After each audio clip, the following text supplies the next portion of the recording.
Hi friends, നമ്മുടെ ചാനലിലെ പുതിയൊരു വീഡിയോയിലേക്ക് ഏവർക്കും സ്വാഗതം. 10th പ്രിലിംസ് 2024 ഡിസംബർ 28 തീയതിയാണ് ആദ്യത്തെ സ്റ്റേജ് എക്സാം.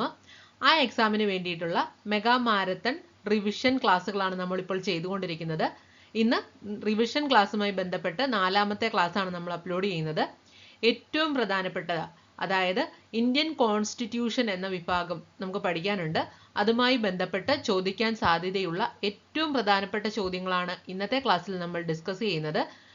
അതുകൊണ്ട് തന്നെ ക്ലാസ് ആദ്യം മുതൽ അവസാനം വരെ കാണാൻ ശ്രദ്ധിക്കുക. പുതിയ SCERT ചോദ്യങ്ങൾ കൂടി ഇന്നത്തെ ക്ലാസ്സിൽ നമ്മൾ ഉൾപ്പെടുത്തിയിട്ടുണ്ട്. അതുകൊണ്ട് തന്നെ ഈ ക്ലാസ് ഒരിക്കലും നിങ്ങൾ ഒഴിവാക്കാൻ പാടില്ല. ഇന്ത്യൻ കോൺസ്റ്റിറ്റ്യൂഷൻ എന്ന വിഭാഗത്തിൽ നിന്നും ചോദിക്കാൻ സാധ്യതയുള്ള ഏറ്റവും പ്രധാനപ്പെട്ട ചോദ്യങ്ങളാണ് ഇന്ന് നമ്മൾ പഠിക്കുന്നത്. അതോടൊപ്പം തന്നെ ഈ ചാനൽ ആദ്യമായിട്ട് കാണുന്ന കൂട്ടുകാരുണ്ടെങ്കിൽ ചാനൽ ഒന്ന് സബ്സ്ക്രൈബ് ചെയ്യുക. ക്ലാസ്സുകൾ ഇഷ്ടപ്പെട്ടാൽ ലൈക്ക് ചെയ്യുക. അതോടൊപ്പം ഫ്രണ്ട്സിലേക്കൊക്കെ ഒന്ന് ഷെയർ ചെയ്തെത്തിക്കുക. നിങ്ങളുടെ അഭിപ്രായങ്ങളും നിർദ്ദേശങ്ങളും ഒക്കെ കമന്റുകളായിട്ട് ഇടാവുന്നതാണ്. അപ്പോൾ നമുക്ക് പെട്ടെന്ന് തന്നെ ക്ലാസ്സിലേക്ക് കടക്കാം. എല്ലാവർക്കും ക്ലാസ്സിലേക്ക് സ്വാഗതം. ഇന്നത്തെ ക്ലാസ്സിലെ ആദ്യത്തെ ചോദ്യം ഇതാണ്: നാഷണൽ ഗ്രീൻ ട്രിബ്യൂണൽ ആക്ട് പാസ്സാക്കിയതെന്ന്. നാഷണൽ ഗ്രീൻ ട്രിബ്യൂണൽ ആക്ട് പാസ്സാക്കിയത് എന്ന്.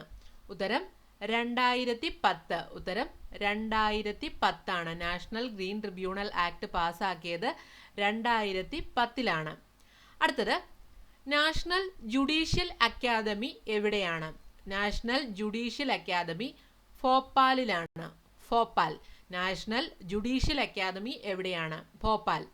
അടുത്തത്, 3ാമത്തെ ചോദ്യം: നീതി ആയോഗ് നിലവിൽ വന്ന തീയതി. നീതി ആയോഗ് നിലവിൽ വന്നത് 2015 ജനുവരി 1 2015 ജനുവരി 1 നീതി ആയോഗ് നിലവിൽ വന്നത്. അടുത്തത്, 4ാമത്തെ ചോദ്യം: 1986 പരിസ്ഥിതി സംരക്ഷണ നിയമത്തിലെ വകുപ്പുകളുടെ എണ്ണം. 1986 പരിസ്ഥിതി സംരക്ഷണ നിയമത്തിലെ വകുപ്പുകളുടെ എണ്ണം 26. അടുത്തത്, ആണവോർജം എന്ന വിഷയം ഉൾപ്പെടുന്ന ലിസ്റ്റ്. ആണവോർജം എന്ന വിഷയം ഉൾപ്പെടുന്ന ലിസ്റ്റ് ഏതാണ്? Union list. യൂണിയൻ ലിസ്റ്റിലാണ് ആണവോർജം ഉൾപ്പെടുന്നത്. ആണവോർജം എന്ന വിഷയം ഉൾപ്പെടുന്നത് ഏത് ലിസ്റ്റിലാണ്? യൂണിയൻ ലിസ്റ്റിലാണ്. 6ാമത്തെ ചോദ്യം: ഇന്ത്യൻ പാർലമെന്റിന്റെ പബ്ലിക് അക്കൗണ്ട്സ് കമ്മിറ്റി ചെയർമാനെ നാമനിർദ്ദേശം ചെയ്യുന്നത് ആരാണ്? ഇന്ത്യൻ പാർലമെന്റിന്റെ പബ്ലിക് അക്കൗണ്ട്സ് കമ്മിറ്റി ചെയർമാനെ നാമനിർദ്ദേശം ചെയ്യുന്നത് ആരാണ്? ഉത്തരം ലോക്സഭാ സ്പീക്കർ. ഉത്തരം ലോക്സഭാ സ്പീക്കർ. അടുത്തത്, 7ാമത്തെ ചോദ്യം: ഇന്ത്യൻ പാർലമെന്റ് പോക്സോ നിയമം പാസാക്കിയ വർഷം. ഇന്ത്യൻ പാർലമെന്റ് പോക്സോ നിയമം പാസാക്കിയ വർഷം എന്നാണ്? 2012. 2012 പോക്സോ നിയമം പാസാക്കിയത്. Protection of children from sexual offence act എന്നാണ് ഫുൾ ഫോം. നോട്ട് ചെയ്യുക. Indian parliament protection of children from sexual offence act പാസാക്കിയ വർഷം 2012. ഇന്ത്യയിൽ പരിസ്ഥിതി സംരക്ഷണ നിയമം നിലവിൽ വന്ന തീയതി. ഇന്ത്യയിൽ പരിസ്ഥിതി സംരക്ഷണ നിയമം നിലവിൽ വന്നത് 1986 നവംബർ 19. ഇന്ത്യയിൽ പരിസ്ഥിതി സംരക്ഷണ നിയമം നിലവിൽ വന്നത് 1986 നവംബർ 19. അടുത്തത്, 9ാമത്തെ ചോദ്യമാണ്: സാമ്പത്തിക സാമൂഹിക ആസൂത്രണം ഇവ ഉൾപ്പെടുന്ന ലിസ്റ്റ് ഏതാണ്? Concurrent list. നമ്മൾ നേരത്തെ പഠിച്ചു. ആണവോർജം എന്ന വിഷയം ഉൾപ്പെടുന്ന ഏത് ലിസ്റ്റിലാണ്? യൂണിയൻ ലിസ്റ്റിലാണ്. അടുത്തത്, സാമ്പത്തിക സാമൂഹിക ആസൂത്രണം ഉൾപ്പെടുന്ന ലിസ്റ്റാണ് കൺകറന്റ് ലിസ്റ്റ്.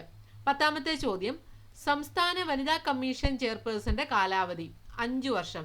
സംസ്ഥാന വനിതാ കമ്മീഷൻ ചെയർപേഴ്സന്റെ കാലാവധിയാണ് 5 വർഷം. Lok Sabha whistle blowers protection act പാസാക്കിയത് 2011.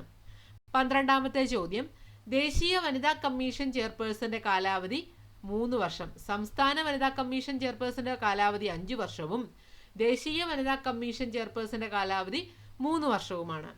13ാമത്തെ ചോദ്യം: നാഷണൽ ഫുഡ് സെക്യൂരിറ്റി ആക്ട് ഒപ്പുവെക്കപ്പെട്ട തീയതി. 2013 September 12. National food security act ഒപ്പുവെക്കപ്പെട്ട തീയതി 2013 സെപ്റ്റംബർ 12.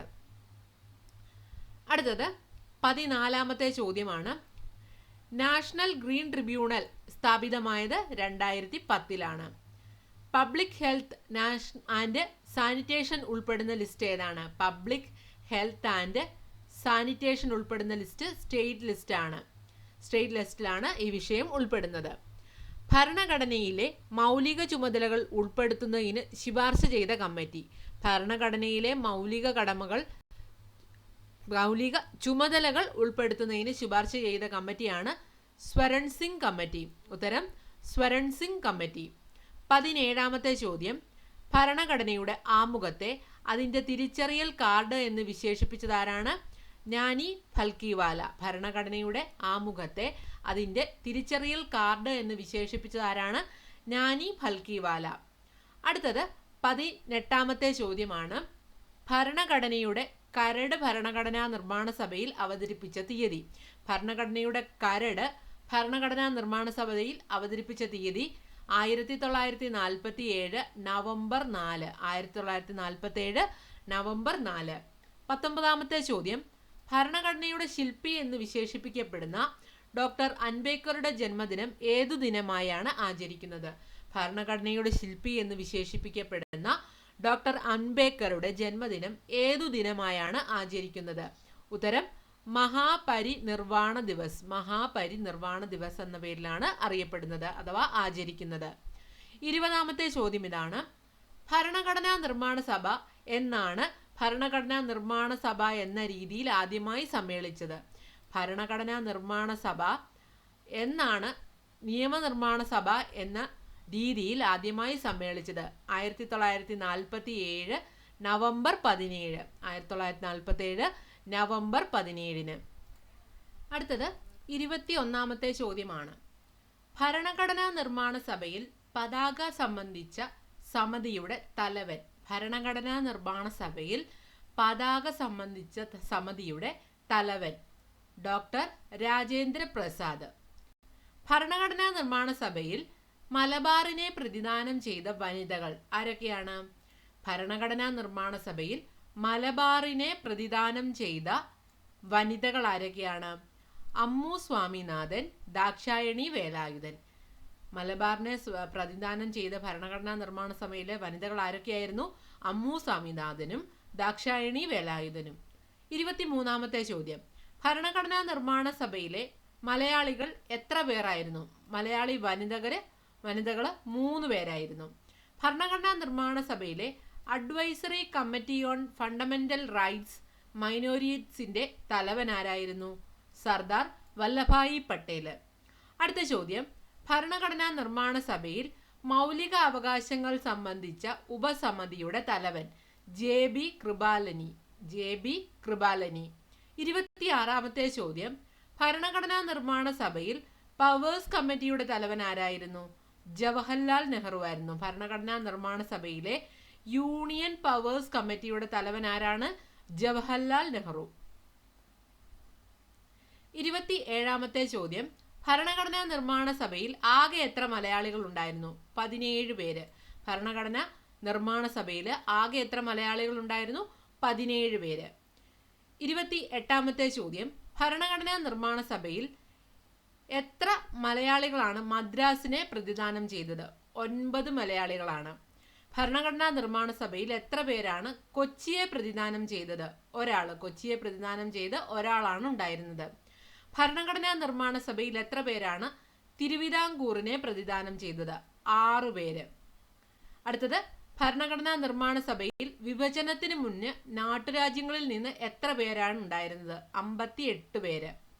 ഭരണഘടനാ നിർമ്മാണ സഭയിൽ വിഭജനത്തിന് മുമ്പ് എത്ര പേരുണ്ടായിരുന്നു? 389 പേരുണ്ടായിരുന്നു. അടുത്തത് 33ാമത്തെ ചോദ്യം.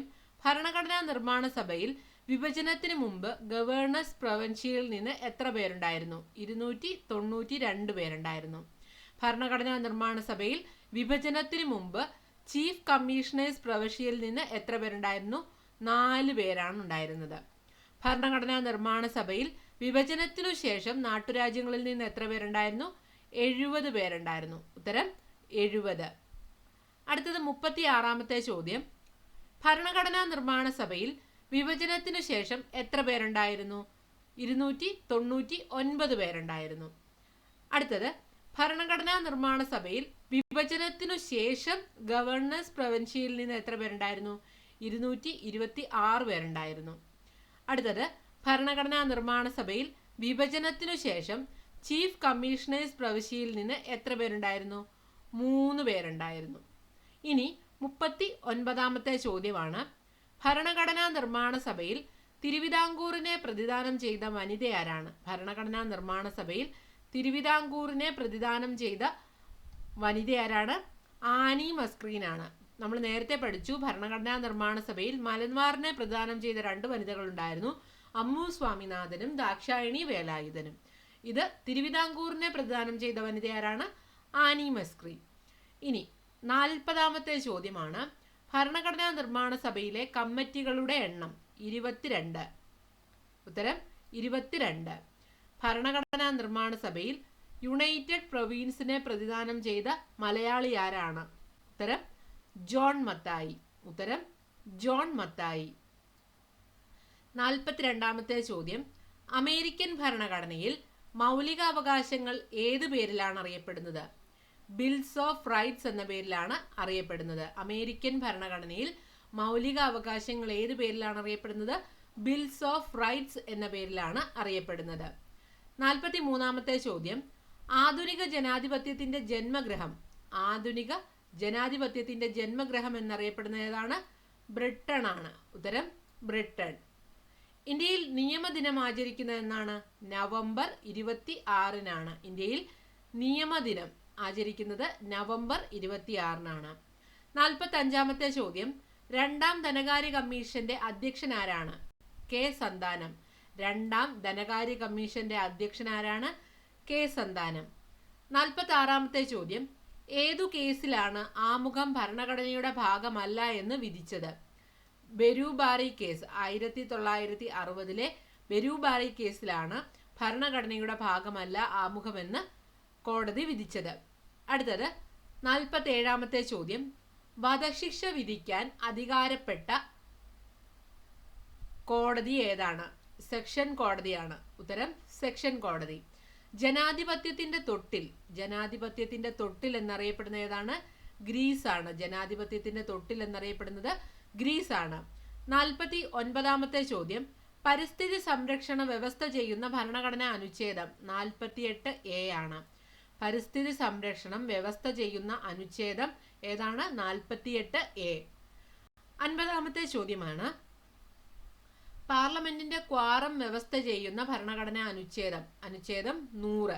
പാർലമെന്റിന്റെ ക്വാറം വ്യവസ്ഥ ചെയ്യുന്ന ഭരണഘടനാ അനുച്ഛേദം ഏതാണ്? അനുച്ഛേദം 100. 51ാമത്തെ ചോദ്യം, പാവപ്പെട്ടവർക്ക് നിയമസഹായം വ്യവസ്ഥ ചെയ്യുന്ന ഭരണഘടനാ അനുച്ഛേദം? അനുച്ഛേദം 39A ആണ്. അനുച്ഛേദം 39A. 52ാമത്തെ ചോദ്യം, പുരാതന സ്മാരകങ്ങളുടെ സംരക്ഷണം വ്യവസ്ഥ ചെയ്യുന്ന ഭരണഘടനാ അനുച്ഛേദം? അനുച്ഛേദം 49. പുരാതന സ്മാരകങ്ങളുടെ സംരക്ഷണം വ്യവസ്ഥ ചെയ്യുന്ന ഭരണഘടനാ അനുച്ഛേദം? അനുച്ഛേദം 49. 53ാമത്തെ ചോദ്യം, ഭാഷാ അടിസ്ഥാനത്തിലുള്ള സംസ്ഥാന പുനഃസംഘടന പരിശോധിക്കുന്നതിന് കേന്ദ്ര സർക്കാർ 1948-ൽ നിയോഗിച്ച കമ്മിറ്റി ഏതാണ്? SK there committee. ഉത്തരം SK ദർ കമ്മിറ്റി. അടുത്തത് 54ാമത്തെ ചോദ്യമാണ്, പ്രസിഡന്റിന്റെ വിലക്കധികാരം അഥവാ വീറ്റോ പവർ. പ്രസിഡന്റിന്റെ വീറ്റോ പവർ വ്യവസ്ഥ ചെയ്യുന്ന ഭരണഘടനാ അനുച്ഛേദം ഏതാണ്? അനുച്ഛേദം 111. പ്രസിഡന്റിന്റെ വീറ്റോ പവർ വ്യവസ്ഥ ചെയ്യുന്ന അനുച്ഛേദം? അനുച്ഛേദം 111. 55ാമത്തെ ചോദ്യം, ഗ്രാമസഭയെക്കുറിച്ച് പ്രതിപാദിക്കുന്ന ഭരണഘടനാ അനുച്ഛേദം? അനുച്ഛേദം 243A. ഗ്രാമസഭയെക്കുറിച്ച് പ്രതിപാദിക്കുന്ന ഭരണഘടനാ അനുച്ഛേദം? അനുച്ഛേദം 243A. 56ാമത്തെ ചോദ്യം, മാപ്പ് നൽകുന്നതിനുള്ള പ്രസിഡന്റിന്റെ അധികാരത്തെക്കുറിച്ച് പ്രതിപാദിക്കുന്ന ഭരണഘടനാ അനുച്ഛേദം? അനുച്ഛേദം 72. 57ാമത്തെ ചോദ്യം, അഡ്വക്കേറ്റ് ജനറലിനെ കുറിച്ച് പ്രതിപാദിക്കുന്ന ഭരണഘടനാ അനുച്ഛേദം? അനുച്ഛേദം 165. അഡ്വക്കേറ്റ് ജനറലിനെ കുറിച്ച് പ്രതിപാദിക്കുന്ന അനുച്ഛേദം ഏതാണ്? അനുച്ഛേദം 165. മദ്യനിരോധനം വ്യവസ്ഥ ചെയ്യുന്ന ഭരണഘടനാ അനുച്ഛേദം ഏതാണ്? അനുച്ഛേദം 47. 59-ാമത്തെ ചോദ്യം, യൂണിയൻ ബജറ്റിനെ കുറിച്ച് പ്രതിപാദിക്കുന്ന ഭരണഘടനാ അനുച്ഛേദം? അനുച്ഛേദം 112. യൂണിയൻ ബജറ്റിനെ കുറിച്ച് പ്രതിപാദിക്കുന്ന ഭരണഘടനാ അനുച്ഛേദം ഏതാണ്? അനുച്ഛേദം 112. ഇന്ത്യക്ക് ഒരു പ്രസിഡന്റ് ഉണ്ടായിരിക്കണമെന്ന് വ്യവസ്ഥ ചെയ്യുന്ന ഭരണഘടനാ അനുച്ഛേദം ഏതാണ്? അനുച്ഛേദം 52. ഇന്ത്യക്ക് ഒരു പ്രസിഡന്റ് ഉണ്ടായിരിക്കണം എന്ന് വ്യവസ്ഥ ചെയ്യുന്ന ഭരണഘടനാ അനുച്ഛേദം 52. ഏത് അനുച്ഛേദമാണ് സുപ്രീം കോടതി കോർട്ട് ഓഫ് റെക്കോർഡ് ആയിരിക്കുമെന്ന് പ്രതിപാദിക്കുന്നത്? അനുച്ഛേദം 129 ആണ്. 62-ാമത്തെ ചോദ്യം, ഏതു കേസിലാണ് ആമുഖം ഭരണഘടനയുടെ ഭാഗമാണ് എന്ന് കോടതി വിധിച്ചത്? ഏതു കേസിലാണ് ആമുഖം ഭരണഘടനയുടെ ഭാഗമാണെന്ന് കോടതി വിധിച്ചത്? ഏതാണ്? കേശവാനന്ദ ഭാരതി, 1973 കേശവാനന്ദ ഭാരതി കേസ്. അടുത്തത് 63-ാമത്തെ ചോദ്യമാണ്, കൺട്രോളർ ആൻഡ് ഓഡിറ്റർ ജനറൽ എന്ന പദവിയുടെ ആശയം ഇന്ത്യ സ്വീകരിച്ചിരിക്കുന്നത് എവിടെ നിന്നാണ്? ബ്രിട്ടനിൽ നിന്നാണ്. ഉത്തരം ബ്രിട്ടൻ.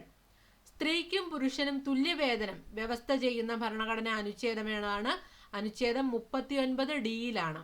സ്ത്രീക്കും പുരുഷനും തുല്യവേതനം വ്യവസ്ഥ ചെയ്യുന്ന ഭരണഘടനാ അനുച്ഛേദം?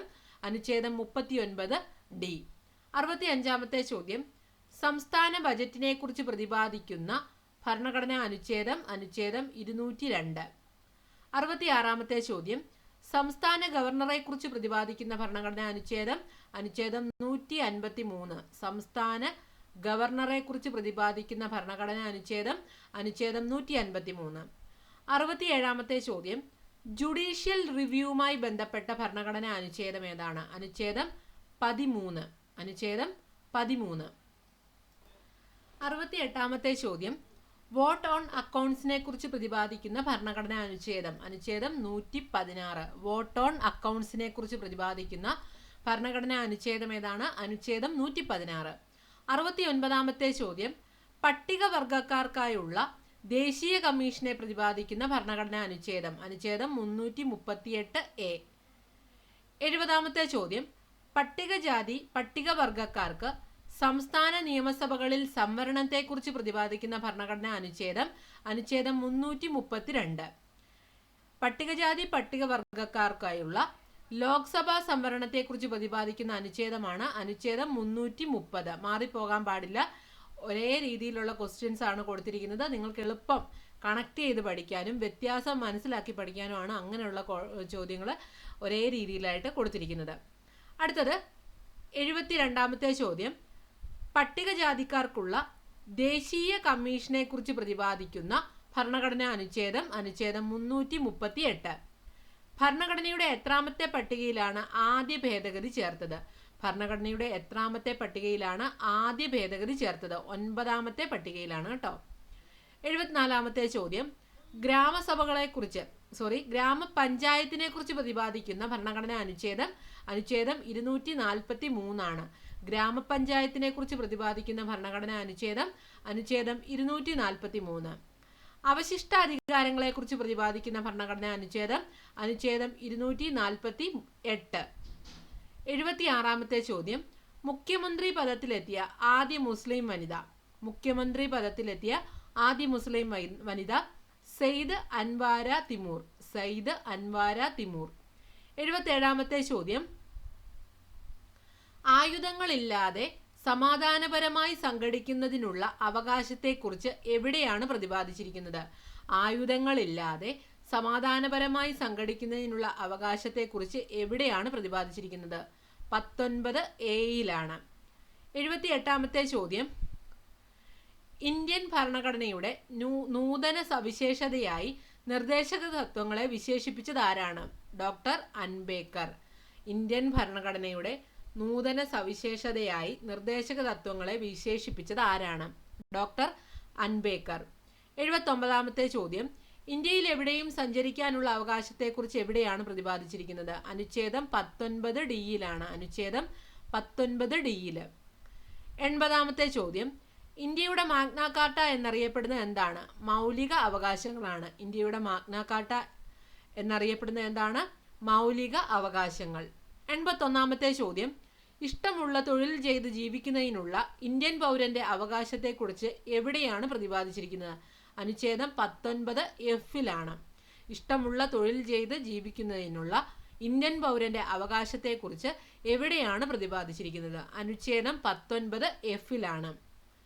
അടുത്തത്, രാജ്യത്തെവിടെയും സ്ഥിരതാമസമാക്കുന്നതിനുള്ള അവകാശത്തെക്കുറിച്ച് എവിടെയാണ് പ്രതിപാദിച്ചിരിക്കുന്നത്? അനുച്ഛേദം 19E-ലാണ്.